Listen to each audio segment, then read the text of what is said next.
Hi everyone, and welcome to Deep Deadly Dungeons. My name is Variax and I made this game. Thank you for checking out this video. In it, I'll be talking you through how to set up and play. Deep Deadly Dungeons is only available on Tabletop Sim right now, and there's a link in the description. I hope you play this either by yourself or with your friends, and I'd love if I can get feedback on how it went, what you liked, what you didn't like, anything that went wrong, anything you feel works especially well or poorly. Anything at all, please get in touch so that I can make the game better. You can get in touch via the email on the screen now, through the contact details in the description, or even just commenting on this video. There are a lot of things that I'm thinking about changing and adding, and while I thought about doing those things, I'd like to get some sort of feedback on how the game is in its current state to see if those things are worth doing or not. I played this game with a number of people, and they all seemed to enjoy it. One of the players had never even played a board game before, and they picked it up just fine. So don't worry if you think it looks complicated, it's just a lot of simpler elements sewn together. It's worth noting here that I believe all the placeholder art included is under Creative Commons license. Still, if anyone owns any of it and wants me to remove it, I'll make that a priority. Finally, before we get going, I'd just like to say that this has always been updated, so if you load the module, things might not appear exactly as they are in this video. Don't worry if that's the case, hopefully any changes are making improvements, and things will work the same way as shown on here regardless. I'll include an update sheet in the module itself to inform of any changes since this video was released. Okay, let's get stuck in. This is a co-op game in which you and up to 5 friends, so 6 players total, will play against the game itself. As you might expect, this game involves dungeons, and in them you'll be undertaking quests to maybe gather treasure, rescue a kidnapped noble, or just kill a bad guy. Once you complete the quest, you've won the game. If you all die, you lost. There are no secrets between the players in the game, and players can, and are encouraged to, discuss amongst themselves what to do on their turn, since characters' actions can affect one another. As well as this video, there's also a quick start guide, as well as the full manual included with the module. If you get stuck, consult these to see if you can find out how to resolve whatever issue you're having. If you're still having any issues or there's some confusion, please do get in touch. When you load into the game, you'll assign yourself one of the player spaces with a turn guide in front of it. This means that players will have to be either blue, teal, green, yellow, orange, or brown. This is because enemies have been assigned other colours, and overlapping would lead to a lot of confusion. Colours play quite a minor role in the game anyway. The next step is to choose a character you'd like to play as. There are 12 characters in the game, and there's a brief summary sheet of all of them which you can delete once everyone's chosen a character. However, you'll notice that there are only 6 character cards for the 12 characters. That's because they're double-sided. So, if someone was to choose the barbarian, they would instantly lock out the assassin. This means that a little discussion needs to take place so that everyone gets to play a character they're happy with. Once each player has chosen a character, they need to gather a few things. Firstly, whoever's running the game should copy-paste the block of components at the top of the board to each player, which should give them everything they need for the game ahead. If more components are required, then they can be taken from the bags provided at the top of the table. It's also a good idea to lock the character sheets into place so they aren't accidentally moved later. Next, each player places 4 grey blocks onto their character's grit tracker, and as many grey blocks on their health tracker as shown on their character's information. In this example, the character information states that the battle mage has 4 health, so 4 grey blocks are placed on his health tracker. Each character starts with a certain set of equipment cards. These are listed on their character information and can be found in the equipment deck. Everyone should gather what cards they need from this deck. This might take a little while to find the cards that you need, and will most likely be the most time-consuming part of the setup process.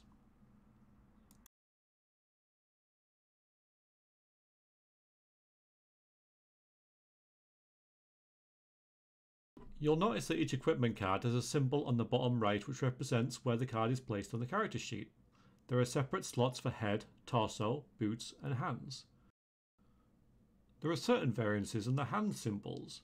Some of them can only be equipped on the left or right hand, some can be equipped on either. Some weapons are very large and require both hands to use. These can be equipped on either hand slot, but lock the other slot so that it can no longer be utilised. So, while wielding a mighty broadaxe, the character can no longer equip a shield. While we don't need them in this particular example, it's worth knowing there are also 3 backpack slots on the right of each character sheet. These are used for items that the character doesn't have equipped, for example, if they have 2 weapons that they can't use at the same time. Any kind of item can be placed in the backpack, and some items like potions can only be placed there. A character can't have more than 3 items in their pack, so if they can't carry anything, they need to give it to another character or leave it behind. Now that we know all that, place your character's equipment cards on their sheet in the relevant spaces. If they have more than 1 weapon, then it's possible for them to equip, for example, a 2-handed sword and a 1-handed weapon plus a shield, then the player decides which of these 2 options they start the game with. Some characters can use spells, and the character information will state how many spells and of what type the character can use. Spell decks are found at the top of the table and are divided into light magic and mage magic. Light magic only has the 1 deck of spells, whereas mage magic consists of earthen, dark and wild decks. Light magic focuses on damaging the undead and healing allies. Earthen magic is largely defensive in nature. Dark magic revolves around raising the dead and summoning demons, and wild magicians enjoy damaging and debilitating enemies. Mage magic users get the option of 3 decks and can choose freely from them all. In this example, our battle mage gets 4 spells, so he can pick 2 from earthen, 1 from wild, and 1 from dark if he wishes. However, differing types of magic sometimes conflict with one another, so it may be wiser to choose only 1 or 2 types at this stage. When it comes to choosing spells, they can be chosen freely from within the relevant decks for your character. As a guide, choose 2 that are difficulty 3 or less, and then whatever else appeals.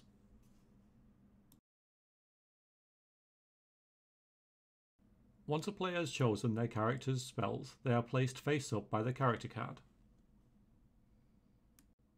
Once spells have been selected, each character takes 3 random white action cards and places them near their character sheet face up. Remember, there are no secrets in DDD, so all cards are drawn face up.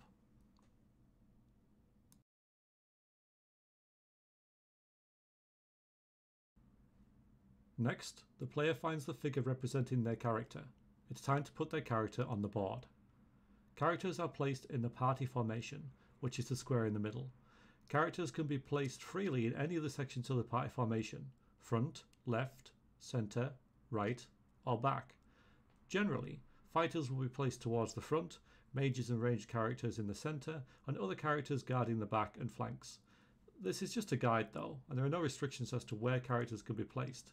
Again, some discussion might be had as to where characters start the game, but don't worry, they can move during the course of the game. There's a roll for enemies token on the board. The holder of this token will, for the next combat, roll all the die rolls enemies make. One of the players, hopefully a volunteer, should take this.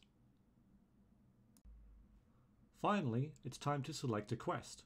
For your first game, always play the Undead King, as it is the introductory quest. Later, I'll add more quests for experienced players to embark on.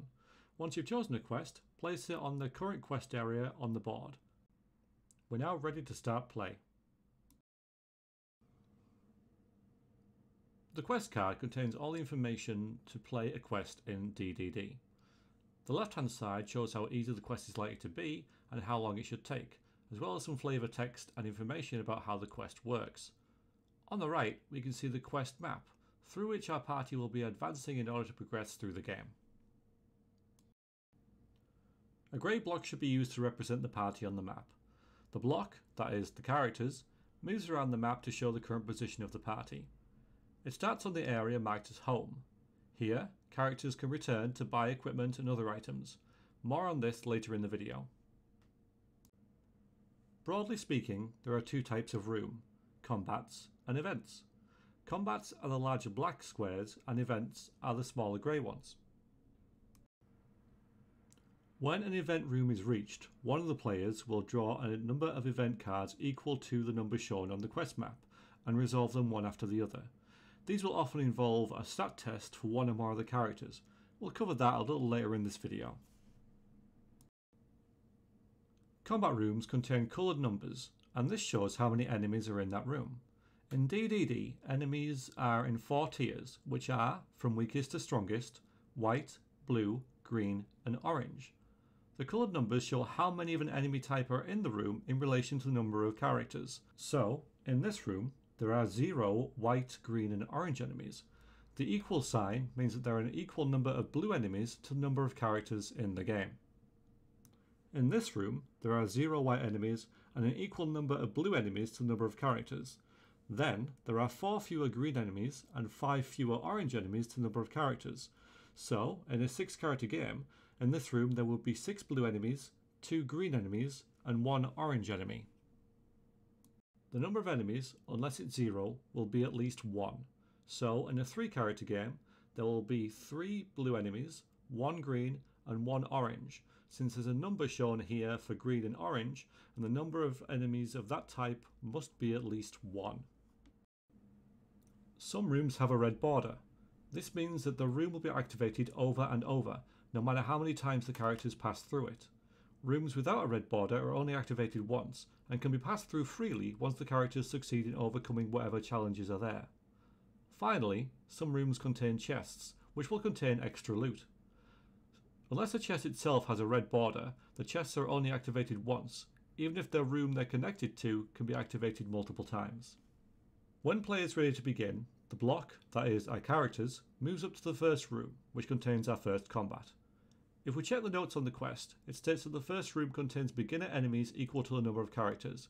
We'll notice that this is an exceptional case. The letter B replaces the symbol for white enemies. These are specific enemies for your first combat, and won't be used against once we're past this room. As soon as the characters enter this room, combat will begin.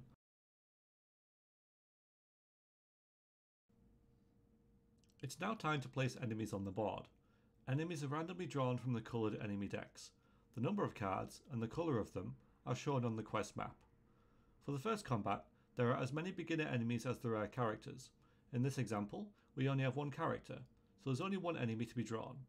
The player with the Roll for Enemies token takes the beginner enemies deck, shuffles it, and takes the top card. Let's take a look at what that's showing us. While there are a large range of enemies in the game, all enemy cards are laid out in the same way. Briefly, we're going to cover all the elements of this card and come back to them when they become relevant. The card features the enemy's name in the centre, as well as what type of enemy it is at the top. This can be useful, as certain spells, attacks and weapons will be more or less effective against certain enemy types. The enemy's health is shown in its heart. Once the enemy is reduced to 0 health, it is removed from the board. At the top left, we have the enemy's colour, in this case black, and its initiative modifier, which determines how quickly it's likely to move in combat. In this case, the initiative modifier is -5. The top right shows the enemy spawn point, which will be either to the front, back, left, right, or centre of the party formation.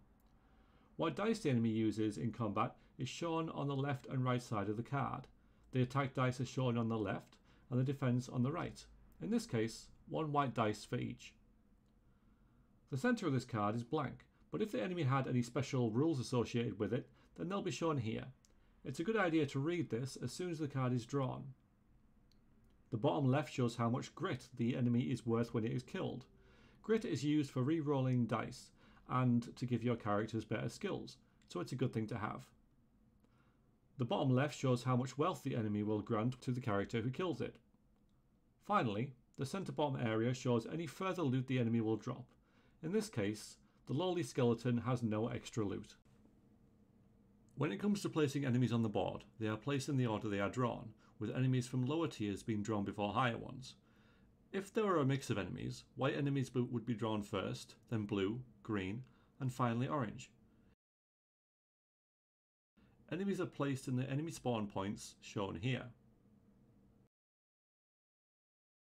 In this case, the skeleton we drew spawns at the front, so he is placed in the first spawn point at the front of the party formation. In the case that there were no available spawn points, enemies are placed in the enemy's waiting area. These come onto the board later when spawn points become available. Now is a good time to talk about adjacent areas. Unless otherwise stated, attacks in the game are made against adjacent enemies, which are those closest to the various areas of the party formation. The front of the party formation is adjacent to the frontal enemies, the right is adjacent to those on the right, and so on. Back to the setup, the last thing to do is to generate loot. Certain enemies will generate more loot cards, so pay attention to this as they are drawn. There's no extra loot in this encounter, but every combat always yields one loot card, so place a random loot card on the encounter loot space. If there are any chests shown on the quest map, these will be added to the encounter loot also, under the loot cards.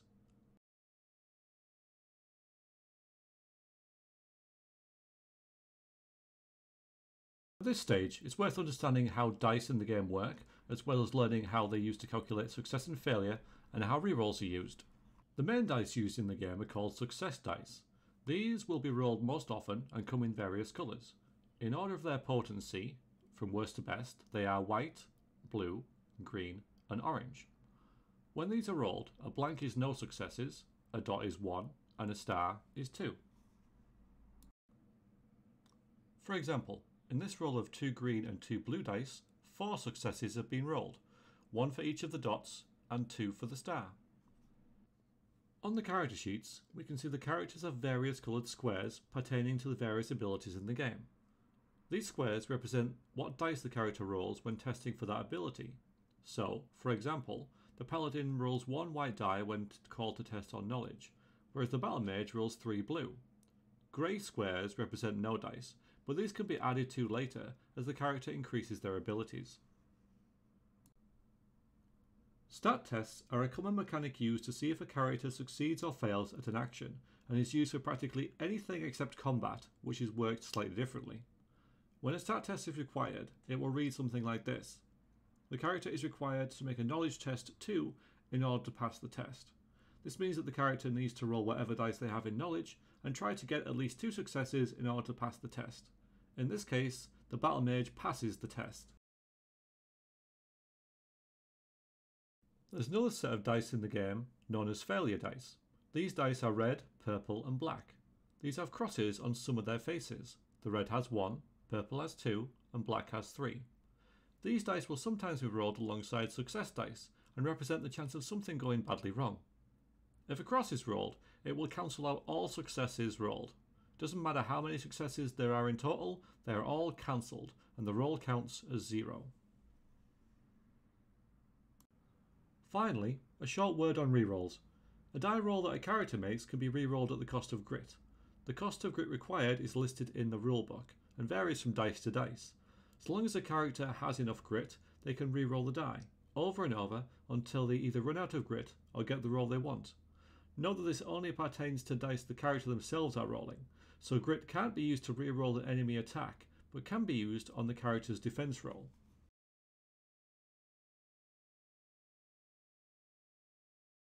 During an encounter, play is broken up into rounds and turns. A turn is when a player or enemy tries to perform the actions they decide to do.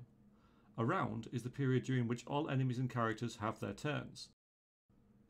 Each round, the turn order will change as the combatants attempt various actions. In the first example, the round starts with the black enemies making a turn and ends once the teal player has had their turn. In the next round, it may change so that the orange player takes their turn first and the black enemies take their turn last within that round. At the start of a round of combat, each player will assign actions to their character which they'll then activate when it comes to their turn. Their actions will affect their initiative, which will then affect when they act within that round. The first thing a player does at the start of a round is take a random initiative card. Initiative decides the turn order for that current round. The higher someone's initiative, the sooner they will act and the less chance they'll have of being attacked, since enemies favour attacking slower opponents. The card drawn shows the character's starting initiative, but there are actions a player can do to change their character's initiative, and so change when during the round their character will activate. As part of their turn, something a player must always do is play an action card. Action cards are ways to supplement characters' rolls and initiative modifiers. Each player starts with 3 random action cards, which have various effects including an initiative modifier and alterations to certain dice rolls. Most of these come into effect when it's the character's turn, but some will come into effect at the start of the round. Usually these are bonuses to defense or things that affect other characters. If this is the case, it'll be shown here on the card itself. In this example, our character has the options of the cards to action, back away, and sit in duck. As you can maybe tell, not all actions are entirely positive, but they can be exchanged for other cards later on. Back away has the least impact on initiative, so we'll choose that one. We'll also note that it allows our character to gain a health, which is not needed as we're not wounded. And it also allows us to move. This will be especially handy, since playing action cards or choosing actions with may move assigned to them is practically the only way to move within the party formation. Another thing to note is that we cannot use this card again this encounter. Some cards, like Sitting Duck, can be used again, just not in the following turn, but both back away and to action can only be used once. In this scenario, it's possible the Battle Mage runs out of action cards if the encounter continues for too long. If we play back away this round, and to action the next round, then we have to play Sitting Duck in the third round. Since Sitting Duck can't be played twice in a row, there are no available action cards for the fourth round. So what happens? This is when red action cards come into play. Red action cards are bad and always have penalties associated with them. Red action cards are used when a character runs out of action cards. A random one is drawn and counts as that character's action for that round, before being shuffled back into the deck. Red action cards can also be voluntarily used, as each of them contains a move action. As having a move as part of your turn is the only way to move around the board, a player who is desperate to move may take a red action card since it allows them to do so, but this will be a desperate last-ditch option. Let's take a look at what a player can do on their turn. While playing an action card is mandatory, all of these are optional. There are 3 major actions and 5 minor actions. A character can only perform 1 major action during their turn, as well as 1 minor action. If they don't perform a major action, then they can perform 2 minor actions if they wish. Minor actions are things like drinking a potion, or using a potion on a character that's in the same area of the party formation as yours. You can also exchange items into and out of your backpack, swapping weapons for example, and hand items to characters, again, that are in the same area. If you're separated, you can steal some loot before the usual time to do so. Being separated had its downsides though. We'll look into that a little later on. If a character has no enemies adjacent to them, then they may need to move in order to attack. To do this, they must have a move action as part of their turn. We'll cover how to do this shortly. So, if a character on the right wants to attack an enemy that's in the centre, they must move into the centre to be adjacent to it. When moving, a character can move to anywhere inside the party formation, or to the separated space, or back out of it again. Now let's look at the 3 major actions. Subterfuge tests allow a character to enter stealth mode. Subterfuge tests have an initiative modifier of 0. To perform a successful subterfuge test, the character must make a stat test on subterfuge and gain a success for every active enemy on the board. This only includes active enemies, so enemies in the enemy's waiting space do not count. In this example, 3 active enemies are on the board, so 3 successes are needed to be rolled. If they're successful, the character is moved to the sneak space and their turn is over. Being on the sneak space has several benefits, as enemies cannot see them and so they cannot be targeted by enemies' attacks. Certain equipment cards, such as the dagger here, allow for attacks to be made from stealth which have a chance to totally circumvent enemy defences, since a black fail die is rolled in defence against it. Casting spells. Each spell card shows the name of the spell at the top and its type at the bottom. We can also see the spell's initiative modifier. If the character decides to cast a spell, then its initiative modifier will further alter the character's initiative for this turn. Next to this is the spell's difficulty, which is used to see if the spell is successfully cast or not. When it comes to their turn, the character casting a spell needs to make a stat test on the character's Arcs ability, with the difficulty on the card showing the minimum number of successes required. If the test succeeds, then the spell's effects will take place, and if not, the spell is wasted. Regardless of if the test was successful or not, the spell is turned face down once it is cast, and can't be used again in this encounter. In this example, the spell was successfully cast. Spellcasting is tied heavily to the magic Flux, which is the grid found at the top of the table. This grid represents the forces of magic as they ebb and flow. When combat begins, the Flux starts in the middle. If a spell is successfully cast, then the tracker is moved in the direction of that spell type. So, if a dark magic spell is cast, it is moved down. Then, a wild spell is cast, so it moves to the right. Each square of the Flux contains 4 numbers, with the magical symbols around it: earth to the left, light at the top, wild to the right, and dark to the bottom. The numbers on the sides of the squares show the maximum difficulty of spell that can be attempted at that time. In this example, earthen and light spells are limited to difficulty 3, whereas dark and wild spells of difficulty 6 or less may be cast. There are also some blue dies shown. These dies are added to arc rolls for the dark and wild spells, making them easier to successfully cast.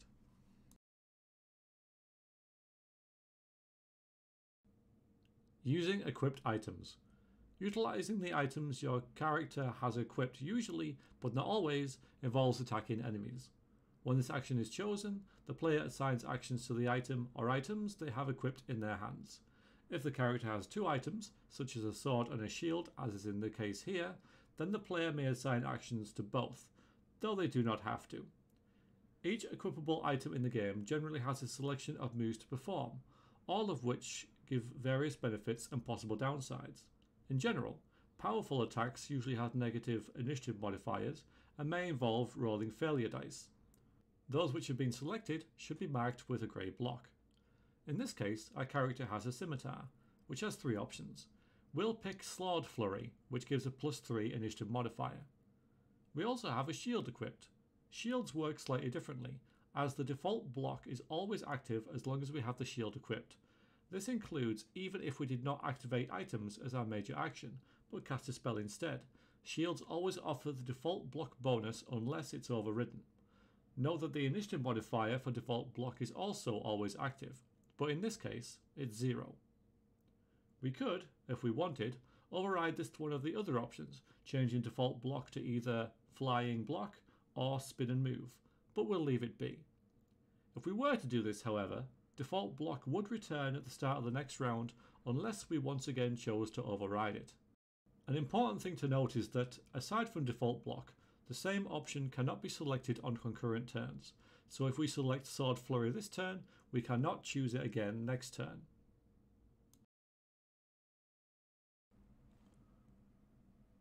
Once every player has assigned actions to their character, the final turn order can be revealed. While playing, you'll find that assigning actions will take quite a while, as players discuss amongst other players what spells should be cast, what action cards can be played, and so on. This is a major part of the game, and now we get to see how things play out. Having assigned actions, players will now know what their character's initiative is. In our example, our starting initiative was 7. We played the back away action card, which has a modifier of -2. We used our equipped items, in which we have our buckler's default block, which has a modifier of 0, and our scimitar's Sword Flurry, which has a modifier of +3. Finally, we're wearing chain armour. This offers good protection, but comes with a -1 initiative modifier as it's slowing us down slightly. Our final initiative is therefore 7.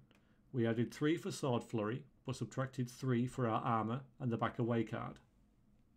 As the orange player, we place the orange token on the 7 on the initiative tracker.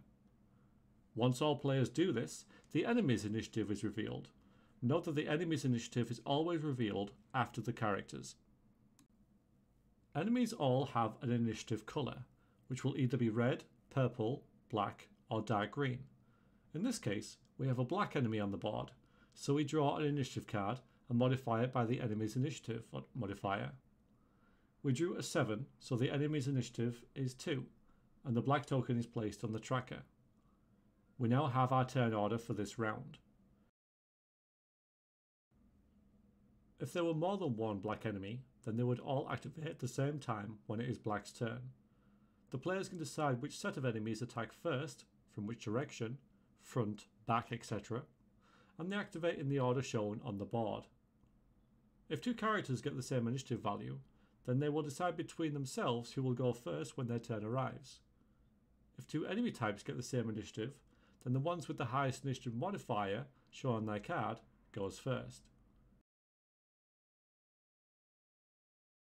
In the case of both enemies and characters getting the same initiative, then enemies will take their turns before characters.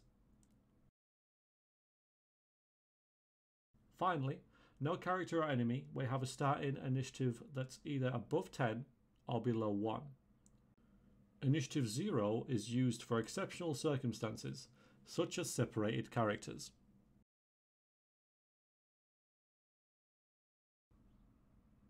Our character can now make their turn. We have a move action and an attack to make. We can make these in any order we like. If there are multiple enemies, we can make the attack against any enemy on the board. That's not something that we need to decide when planning our move. As things are here, there's only one enemy to attack. We have Sword Flurry ready to go. However, looking at the board, our character is not adjacent to any enemies to make the attack. Fortunately, the Back Away card has the move ability associated with it, so we're going to use Back Away to move towards the enemy. Yes, this makes little sense, but let's just roll with it. Having moved, we can then make the attack. Our attack roll consists of the character's default attack dice, plus any dice added by the weapon's attack. This makes 3 blue dice in total. Let's also make note of the Sword Flurry's ability, which gives the enemy a red die to all rolls once this attack is made. We make our attack roll and score 2 successes. Our enemy then defends. They roll their defense die, which is 1 white die. They must also roll a red because of the Sword Flurry effects. The skeleton's defense is 0 successes. The defender loses 1 health for each point the attack roll beat their defense roll. In this case, the skeleton takes 2 damage.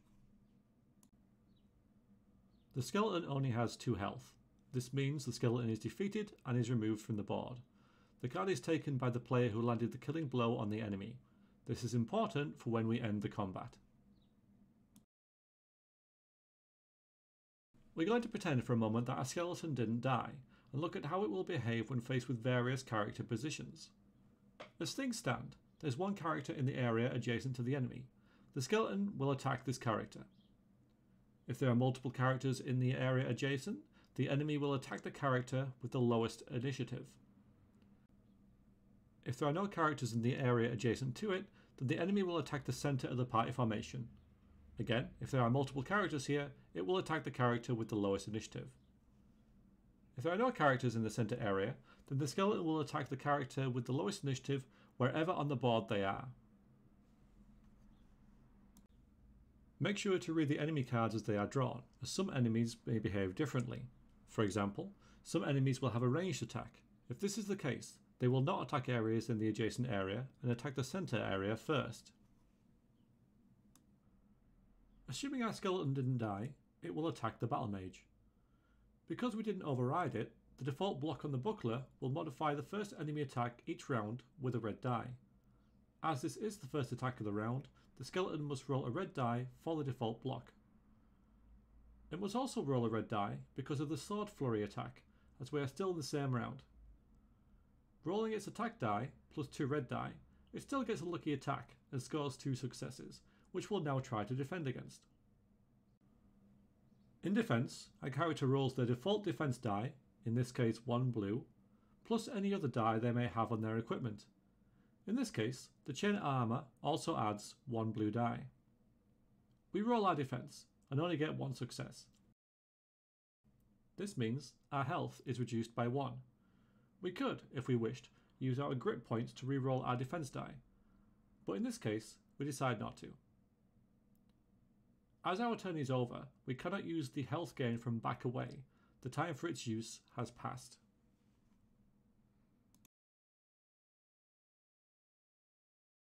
Once an encounter is over and all the enemies are dead, there are a few things which occur, such as looting enemies, gaining experience, and general housekeeping. Firstly, all characters regain 1 health, up to the maximum shown on their card. Next, any spell cards that were used are turned face up, ready to be used for the next encounter. Earlier, each character took the card of the enemies that they landed the killing blow on. That character will then gain all wealth equal to the value shown on the bottom right of the card or cards of the enemies in front of them. This is private loot, so it doesn't need to be shared with any other characters. In this case, the battle mage will gain 2 wealth.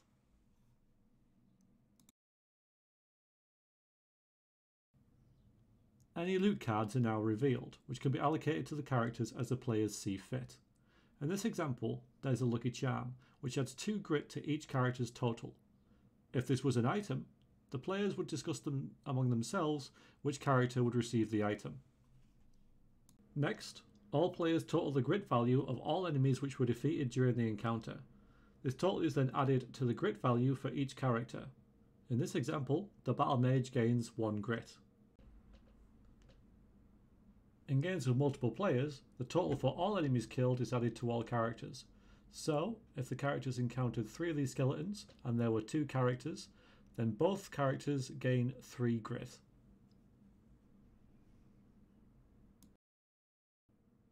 If a character gains more than 10 grit, then the tracker is cleared and the remainder added. For example, the battle mage is on 9 grit and gains 3. They would have 12 total. The tracker is wiped and 2 added.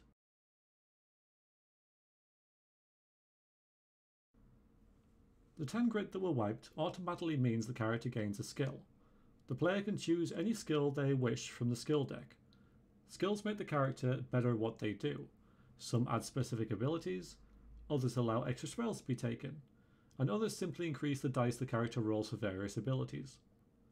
Characters keep skill cards unless instructed on the card to return them to the deck.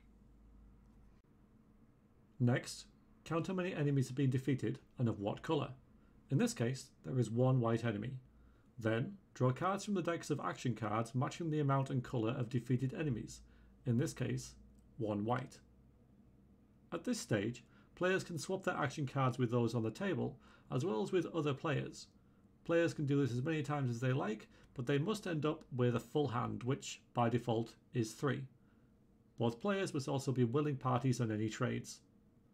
In this example, the battle mage has drawn Inspiration, which is a good card as it aids in arc rolls. He swaps Sitting Duck with Inspiration. This continues until all players are happy with their action cards. Any remaining action cards are then shuffled back into their respective decks. Finally, return any defeated enemies to their decks and shuffle them. Reposition characters on the party formation, and return the magic flux tracker to the centre of the chart. Everything is now ready for the next combat.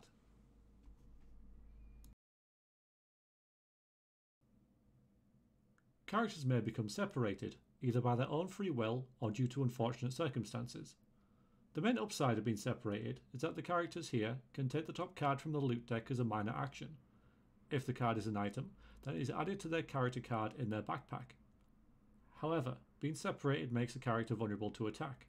All enemies will target them, and all enemies count as being adjacent to them. Also, all rolls the character makes must be made with a purple failure dice. As such, being separated is a very dangerous place to be unless it's towards the end of an encounter. Between encounters, characters may return to the home space. Here, they can buy and sell equipment and potions, and use their wealth to pay for other assets. There's no limit to what characters can do here, as long as they can afford it. Items can be bought and sold. The item's value is shown on the bottom left of the card, and can be bought for their full value, or sold for half, rounding down. Players can also buy valuable information here, as well as find it during encounters. Valuable information represents things like hushed secrets, a scrolled map, or vague etchings on a wall which might give insight into their current quest. Once the party gains valuable information, it can be added to their tally on the board. When they choose, the players can use this to find extra loot, or make an encounter easier, or even skip one altogether. All players must agree to this.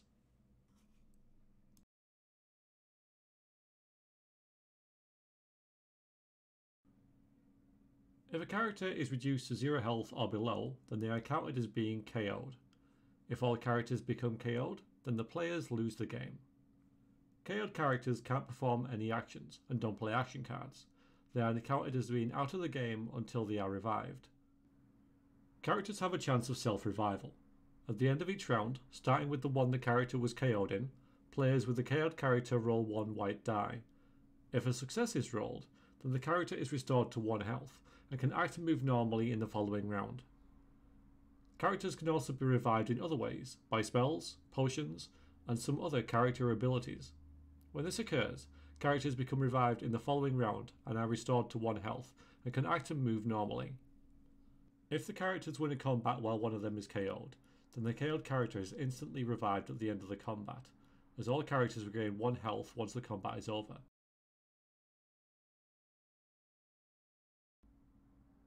If a character is KO'd outside of combat, then they are instantly revived with 1 health. This might seem a light punishment, but there's something a player must do when being revived.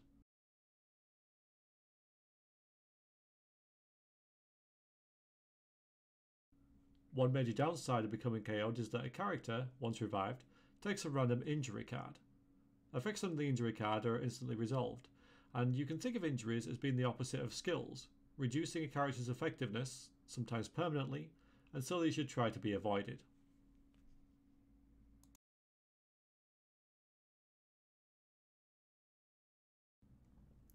Well, there we go. That was a pretty thorough look at the game, and if I'm honest, that video was longer than I thought it would be. As I said at the start, things are always being updated and changing, and even during the making of this video I decided to change a few minor things around. To complement this video, I've recorded a solo game in which I play 3 characters. Hopefully, it'll be a light-hearted and entertaining look at how the game works. Once again, thanks for watching. I hope you enjoy playing, look forward to hearing back from you and any feedback you might have. Thanks very much. Toodaloo.